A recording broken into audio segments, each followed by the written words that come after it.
At Coast Mountain College, we know skilled trades.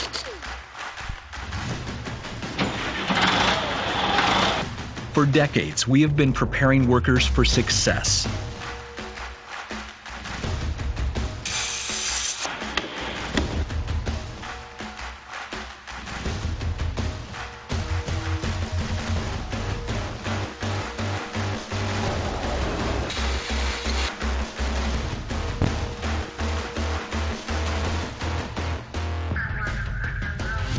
Our instructors are experts connected to local industry.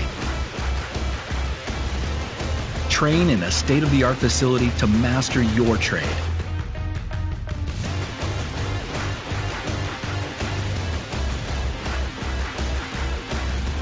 Coast Mountain College. Build the foundation and start your journey today.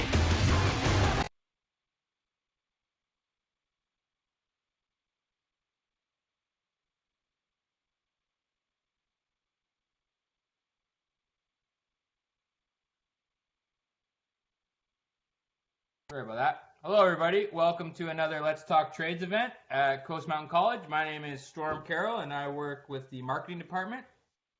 And this is our third installment of Let's Talk Trades. We have another one on Thursday at the same time, 6 p.m. And this one is all about welding. And we have a lovely panel of people I'm going to introduce to you right now.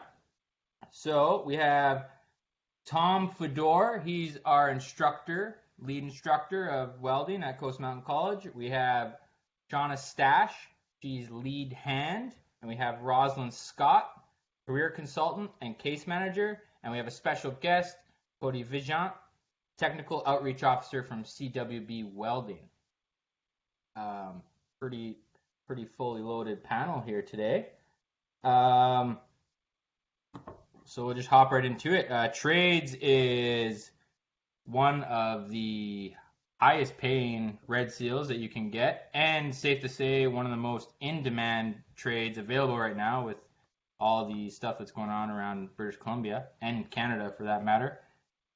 The median salary is just under $60,000. I also know people that make a lot more than that. It kind of depends on how much you want to work. And it's a very evolving trade. You can take it wherever you want. There's lots of different certifications and room for growth. In the next 10 years, there's expected to be just under 2,500 job openings in British Columbia. That's huge for anyone that wants to get a job and go through the Red Seal training. Now's some would say, the best time. So we'll bring up Tom. How are you doing, Tom? I'm good. How are you? Great. It's a beautiful day in Terrace. Are you at the Coast Mountain College right now? I am in my office at the moment. Beautiful. So do you want to introduce yourself? Okay, I'm Tom Fedor. I've been a welder for close to 35 years. I've been employed at this facility for the last 15. And in fact, all of my technical training took place at this facility over the course of these years, and this is where I ended up. So I'm very, very pleased with what this trade has offered me, and I like the opportunity to pass that on to other people that want to kind of follow in a trade's path and find their little niche in life. So here I am. Why did you take trades, Tom? Or why did you take welding? Sorry, not trades. It's just something that always interested me, and I got to a point in life where I really had to do something with my life, and I took up welding, and I really never looked back. It's really been very, very satisfying as a career, and with what I'm doing right now, it's been very rewarding. Beautiful. So can you give us a little information about a welder and what that job entails and what that looks like? Well, a welder is a tradesperson trained in joining, fusing, cutting, forming of various metal components. We work extensively with processes, utilizing electricity, a combination of pressurized gases that produce extremely high temperatures that, allow metal to be joined. What job opportunities are available in northern British Columbia right now, or BC in general? Mainly regional, Well, though. yeah, well, the northern region, it's, fairly expansive. At this time, potential employment opportunities, range from, being a production welder or perhaps a specialty welder in places like, let's say, Alcan, or possibly, with an LNG contractor. There's also, a lot of local fabrication and welding shops around. There's also, maintenance positions available in, let's say, log yards, road building, anything that, involves heavy equipment, metal, it's destined to break and has to be repaired. So there's a lot of opportunity, available as far as that goes. Really, I think the message is that you keep on knocking on doors until one finally opens for you. Persistence, I think, really is the key. Beyond that, a welding career opens up a pathway to, many different career opportunities. You can become a welder fitter, a welder fabricator. You can get into sales and service. You can become a welding estimator. You can get involved in welding technology, the development of new processes, new equipment. Welding inspector, something close to what Cody is attached to. You can be a welding supervisor that, oversees the work of other people. Or perhaps, you end up like me, become an instructor. I certainly didn't see that, in my path, but that's where I ended up. So, there's a lot of opportunity available. It all depends on, the doors you knock on and what you really want to find, I guess. Yeah, on the Work BC website, it's like endless on the welder list, like the welder certs and different types of welder. Compared to most trades, it's a pretty crazy diverse trade, it seems, to get into. Absolutely. What welding programs does Coast Mountain College offer? Well, presently at Coast Mountain College, we offer both welding foundations, which is an entry level, and welding level B, which is the next step in becoming a journey person welder. In the foundation program, we introduce and develop, the necessary skill set required to be successful in these diverse working environments. Foundations prepare students to work on all structural welding applications. For example, building bridges or any, steel welded structure like, high-rise buildings, so on and so forth. The next level, the B level, prepares students to weld on pressure vessels. And, that is the skill set that is necessary to successfully be able to compete for employment opportunity in, let's say, the oil and gas sector. So the training is, it's pretty expansive. It's pretty high paced, and it covers a lot of material in a relatively short time. The one thing I notice whenever I go into the welding shop at the college is safety is so on the forefront of this trade. Is there anything that can be said about that? Well, yeah, I think, over the past several years, health and safety, the protocols that have been placed, in that area, and the necessity of it's paramount.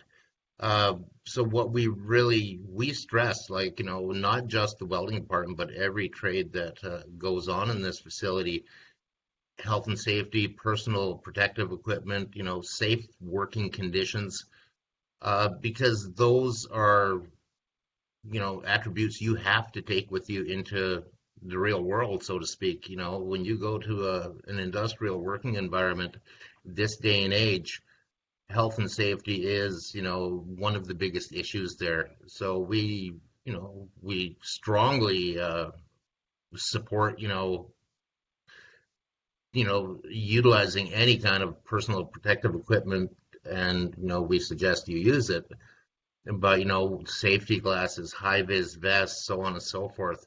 The proper, protection from welding arcs, sparks, protect your eyes, protect your body, ultraviolet rays, so on and so forth. But these things are absolutely, essential going into any working environment, for your own personal protection and the protection of others. So 100%. So with that being said, what are some of the key attributes for somebody that is going to be a welder and take that as a trade? Well, I mean, first off, it's a very demanding trade physically. It's high pace, like, it's hard work. It's something you have to really apply yourself to. So first and foremost, you should be of good physical condition and overall good health, like, with any trade, I would imagine. Uh, a successful student, they're going to treat this opportunity, this educational experience as a real job. You have to treat it that way. That develops, a good work ethic. You have to show up on time. You have to apply yourself. You have to work hard. You have to be responsible to yourself, as well as to your classmates, which, would kind of like be your coworkers. You have to be prepared to follow and respect, all of the health and safety protocol that we put in place here, because once again, we're mirroring what a real world environment is going to, present to you. And, really, I can't speak to it too much more than that, other than we have to follow what industry expects. And, it's our desire to, present the best possible product to the industry. It's experiential learning at its finest, especially when you walk into the new trades building. Those shops are treated like work sites to get the students prepared for a real world work site, because there's no messing around on either front there. Absolutely. And then could you give us a brief program outline for what qualifications somebody needs to get their welding foundations? Grade 10 math, English is essential. We have to have good comprehension skills. You have to be able to crunch the numbers, so to speak.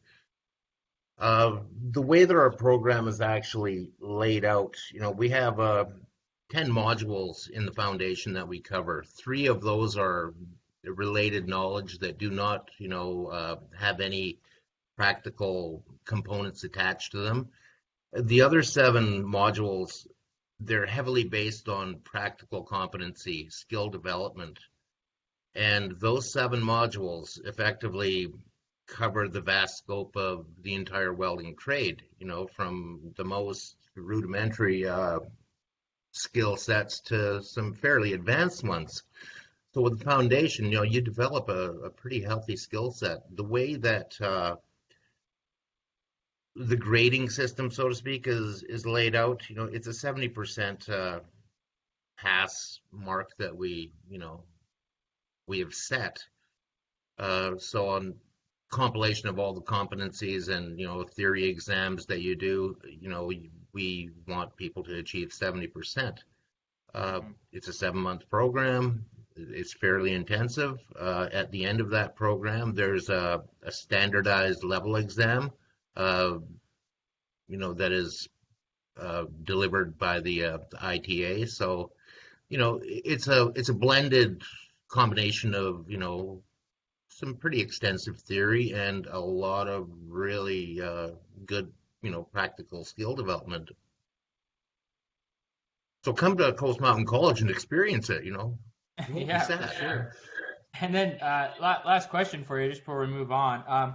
Just briefly, could you explain the difference of the traditional Red Seal program and apprenticeship, and now with the foundations programs, a lot of people don't really understand what that means, but just in layman's terms, maybe lay that out for somebody what the difference is there.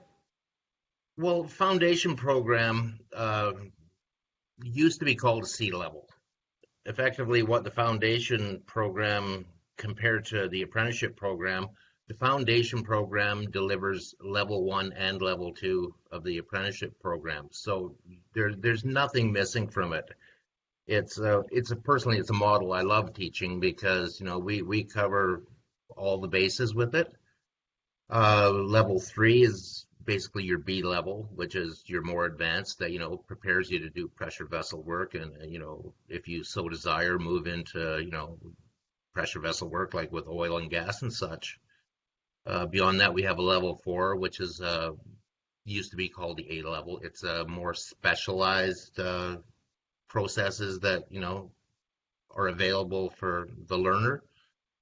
So really, the foundation program, it is the basis for getting into this trade and seeing where you want it to take you. It's almost like fast tracking now, kind of, compared to the older sponsorship, apprenticeship way of doing it, right? Well, somewhat. I mean, welding itself has never really been overly attached to the apprenticeship modes, Okay. so to speak. Gotcha. Well, thank you very much. If anybody needs to get a hold of Tom, he's on the website. You could find him on there. And if you have any welding questions, our campus is currently closed, but I'm sure you could fire him an email or give him a little phone call there. Thank you, Tom. Thank you very much. Yeah. All right. And now we have a special guest from the industry. Cody Vijant from Technical Outreach Officer from CWB Welding. Where's Cody at? Right here. How's it going, Cody? Not bad. How you doing, Storm? Good. Where are you today? I actually live in Kamloops, British Columbia. So if I was out east in Toronto where our head office is in Milton, I don't know if I'd be joining, but nice. No, it's thanks for having me. Yeah, thanks for joining us. I'm just going to pull up your questions here. So, could you just give us a brief introduction of yourself and what you do? Yeah, sure. So, like you said, my name's Cody Vijant. I'm with the CWB Welding Foundation. I work as a technical outreach officer for them. So, what I have the pleasure of doing is we run various programs through our foundation across the country. So, my personal portfolio, I'm involved in our camp programming. So that's for youth as well as a camp model for adults that we've been running this year. I've got a student awards portfolio as well that I work under, and then we are starting a new program with women in welding inspection. So lots there to keep us busy, but we also do capital equipment funding as well as train the trainers, which is I'm involved to help train educators in secondary schools across the country. Beautiful. I actually, I didn't assist Tom, but I joined Tom for one of the youth camps.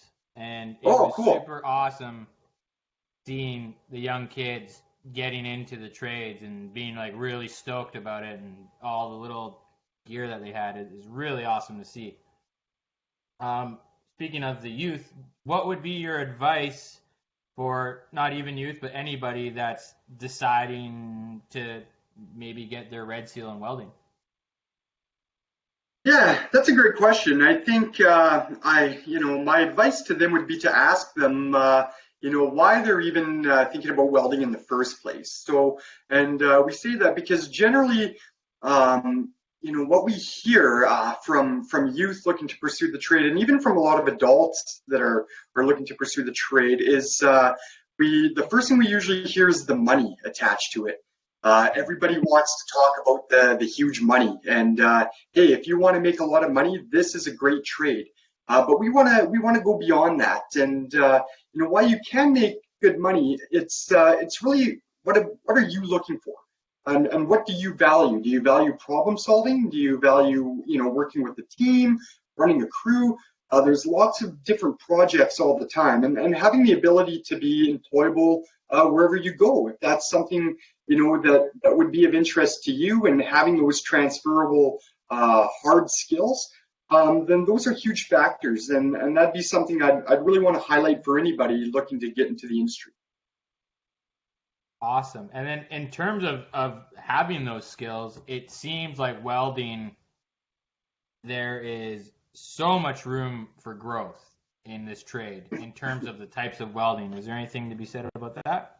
No, you've kind of hit the nail, bang on the head. And, I'm sure, with any trade you talk to, they talk about the room for growth. However, trust me when I tell you, there is phenomenal growth potential within this industry. So, I mean, we look at it this way. Right now, we know Canada's currently already short on welders. And, what we can see from the data, that we've collected is that in the next 5 to 10 years, a large part, I don't know if we want to call them the baby boomers, but a large part of our welding workforce is looking to retire. And those positions need to be filled. So, and it's not necessarily just on the shop floor when we talk about room for growth. And Tom's already alluded to this. You've got a potential to be a foreman of a large crew, welding inspectors, structural steel supervisors, teachers and educators like Tom. Tom talked about the commercial sales end of things. So, when we look at welding as a career, you can be a welder per se, and if that's what you want to do for the next 35 years, fantastic, because there's lots of opportunity there. But there's also a tremendous area of growth and opportunity in kind of various other subfields attached to the trade as well. The specialized welding. Mm-hmm. I have a question. I didn't actually send you this question, but I think it's a good question. I think you could probably answer it. All right. The the welding red seal. Mm-hmm. You just grow on that with all the specialized welding, or are the specialized weldings other red seals? Is that a silly question? So in terms of a red seal, there's many processes in welding that you will learn and that you'll need to learn to be able to have a red seal endorsement, or an RSE as we call it for short. So for instance, I'm a terrible tungsten arc welder. We like to call that TIG. And that's all the cool stainless stuff that you see in a lot of artwork and stuff like that. So, that's one process that you would learn under your red seal endorsement. And there's many other things as well too, Tom would be able to back me up on this, and new technology coming out all the time from, sub-arc welding that people are learning as they go through their apprenticeship. So the more specialized you become towards that red seal endorsement, the more processes you'll learn along the way. Does that answer your question? It pretty much does. And then you're likely more hireable. Yeah, absolutely. The broader transferable skill set you'll have, the greater chance somebody's going to need you, for sure. Beautiful. And last question is, what is the work life look like for a welder? There's a lot of people working in shops. There's a lot of people out in the field. There's a lot of people that start their own company out of a welding truck. What did it look like for you when you were welding? Oh man, well, my career path and trajectory is probably a bit different than most. So in my first year of college, I left, and I wasn't crazy about my major. I basically just went to play soccer. So once I left, I said, you know what, I'm going to take a year off and just get any old job, and I'm really going to reassess my decisions and what I want to do in this gap year. And it was my dad that said, "Nah, you're not taking a meaningless year off. Go get a trade." But I had barely even taken a shop class in high school. I didn't know what I wanted to do, but welding always interested me. I don't know if it, was the movie Flashdance or what it was, but there was just something about welding. So, long story short, that 1 year gap year turned into about a 4 year gap, and had me start my apprenticeship, and I caught on with a fantastic company in Vernon, British Columbia. That I just loved working for the boss. We built sawmills and logging truck trailers and other cool things, and did some custom work. And then after that, I went back and I finished my degree. But the crazy thing about the welding industry is you look at all this opportunity and you go, oh man, is that ever huge? But it's a pretty tight knit circle. And it was through my connections through college and in the industry that helped me land this job with the Canadian Welding Bureau Welding Foundation. So it just goes to show you that, you might get on the shop floor and in 10, 15 years go, you know what, this is, doesn't really excite me the way it used to, but that doesn't mean you're stuck there, because there's so much opportunity with that transferable skill set to do, whatever you want. So in terms of work life, it kind of mirrors those opportunities. So you could work, a 9 to 5 at Jim's Welding, and you might love what you do. Or you could go out once you get a B pressure ticket. You could go out and do some pipeline welding and do shift work, and it might look like 10 on, 5 off. Or you could work somewhere on salary, and so. Yeah, the opportunities and the work days are really different depending on where you end up. Awesome. Well, thanks for taking the time out to join us today. We really appreciate it. Well, thanks for having me. Yeah, anytime, buddy. And now we are going to move on to Shauna, lead hand. How you doing, Shauna? Hi there. There you are. How's it going? Pretty good. So did you want to just introduce yourself? Sure thing. So as lead hand of the trade department at Coast Mountain College, I'm essentially responsible for day-to-day operations. I also support the growth of the trades programs by working really closely with our trade-specific instructors like Tom, and also the associate deans and deans of the college, just to ensure the highest quality of programming for the students. So I work really closely with multiple different trades departments, and the students are always our main focus. Beautiful. So with things being a little bit different this year, everybody knows what's going on. Could you give us an idea what the trades program will look like this fall? Yeah, for sure. So our main focus is always student safety. And in this current situation, we are still focused on student safety, and we are following all the recommendations of the BC Provincial Health Officer. So what we are planning for the fall is a blended delivery model. So what a blended delivery model means is we will be able to continue teaching face-to-face for the practical components of the program, which means that we'll have smaller class sizes, we'll be able to be in the shop, and the students will get that vital hands-on training that they need. And then for the theory portion, or for lack of better words, the book work, we'll be doing that on an online platform. Beautiful. Education is still happening, and I think that's what everybody wants to hear. It's great. Absolutely, yes. We are up and running, and programs are open for registration. Beautiful. So we normally have Sebastian here from Prince Rupert to represent the ITA. Maybe you could just give us a little bit of knowledge about how the ITA fits into our program? For sure. So the ITA, which is the Industry Training Authority, it leads and coordinates British Columbia's skilled trade system. So the ITA works with employers, apprentices, industry, government, and us, the training provider, to issue credentials, support apprentices and apprenticeships, fund programs, set standards, and increase opportunities in the trades. So when you register for a foundation program at Coast Mountain College, we call the foundations programs direct entry. So what that means is that a student that has no experience, has never set foot in a shop before, has not been employed in that trade, can register for these programs and get that essential hands-on experience in a longer program so that they can start their career in that trade.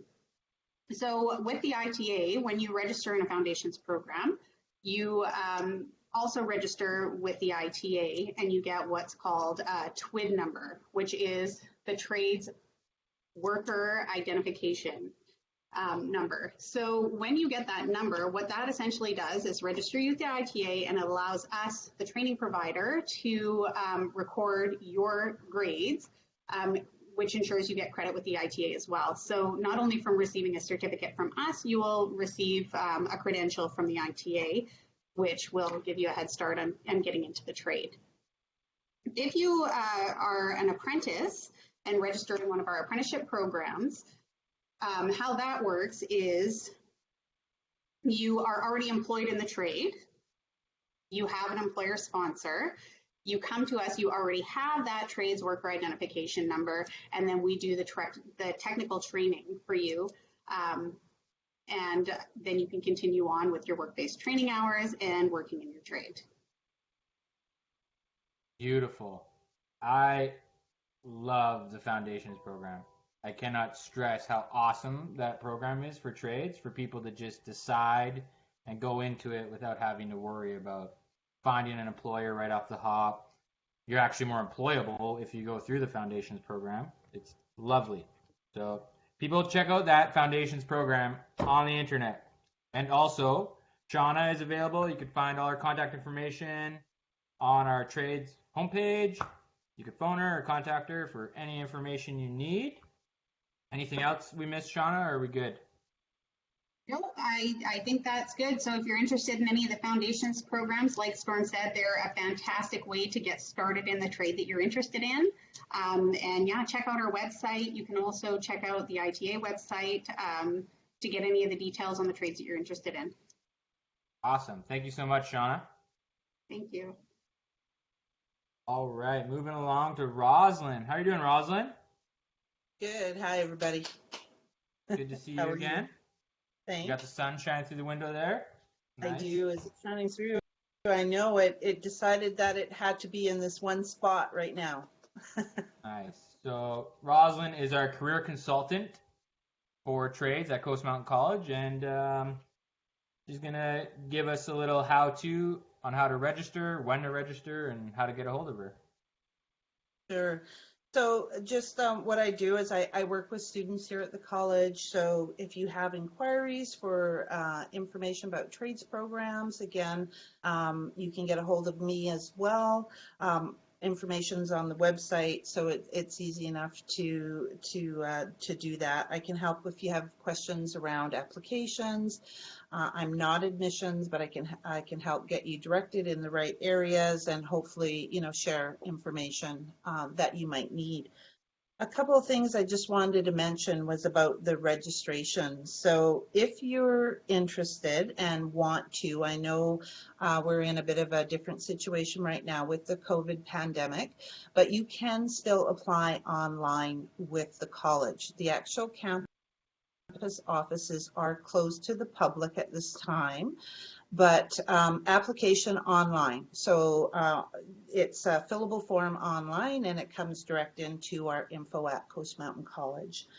So you would go to www.coastmountaincollege.ca is the actual website.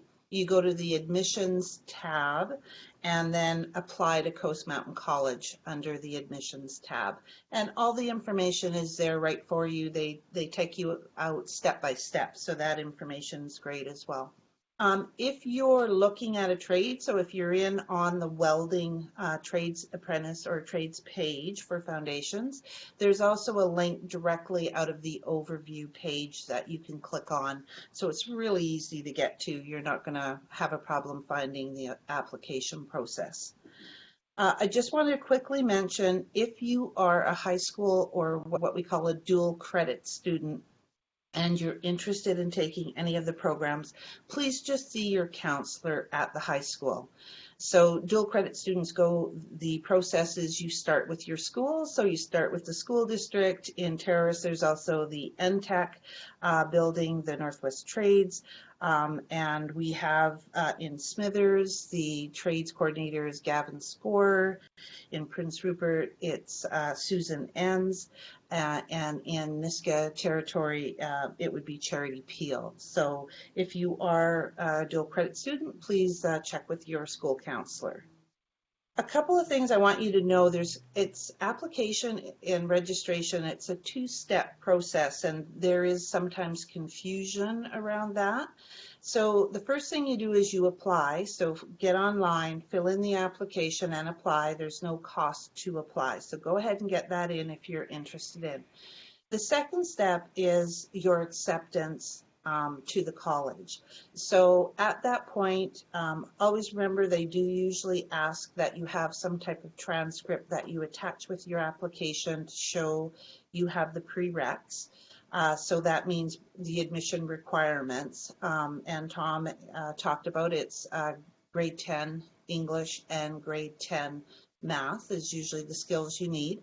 Or you can also do what we call a CAT test if you don't have something on a transcript. So that's an admission test you can come take at the college. So you can also phone in and our registration office will help you get set up with that if need be. So once you fill in the application, you get all the information you need with your application. It goes to our admissions department. And then once you receive an email from admissions saying you have been accepted to the college, if you decide, yes, I'm now coming, you do need to then make sure to hold a seat, you pay your registration fee. So as long as you're early, you would pay a $100 deposit, and that will hold your seat, and the full payment for the courses would be 10 business days prior to the start of course. So you do have time, but some people apply and think, okay, I'm done, and I just wanted to let you know there's a couple of processes that you do have to make sure that if you're holding a seat, that you go through. And it will tell you that in the acceptance letter that you do receive from admissions. So watch your email.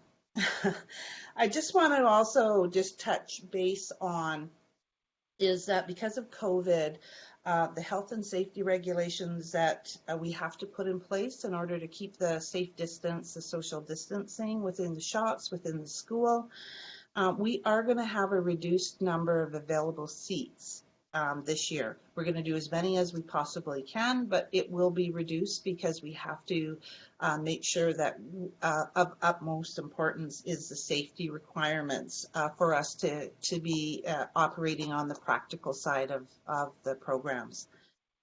So campus office, there's a 1-800 number. Again, all on the website, but I'll give that out. It's 1-877-277-2288.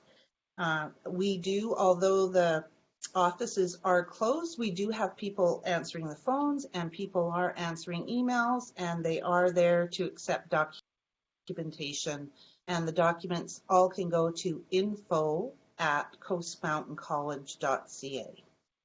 So if you need to send us something, certainly you can send it to that email address. Again, everything is on the website if you're looking for that. So just to reiterate, we are not open. You cannot physically go to the campus right now.